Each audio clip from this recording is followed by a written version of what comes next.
Advocaat Jan Vlug wil net vol over de zaak zitten en net van camera of microfoon reageren. Ik kan er niet veel over zeggen. Mijn cliënt zit in beperking. Dat betekent dat hij alleen met mij mag spreken en met niemand anders. Zelfs niet met zijn vrouw of kinderen. Hij mag ook geen kranten lezen of tv kijken. In feite is het net of hij in een isoleercel zit. Ik zal er alles aan doen om die beperking eraf te krijgen. Verder liet Vlug weten dat het een drege zaak worden zal. De verdachte is onhouden met zijn DNA op het lichaam van Marianne. Ik sta wat dat betreft met 10-0 achter. Mijn cliënt heeft echter het recht op de meest zorgvuldige verdediging.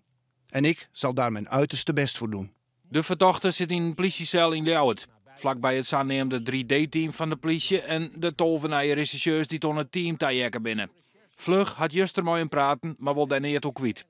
Tongens wordt Jasper S. voorlaten onder de rechtercommissaris. Die besluit dan dat de verdachte nog langer vastzitten blijft.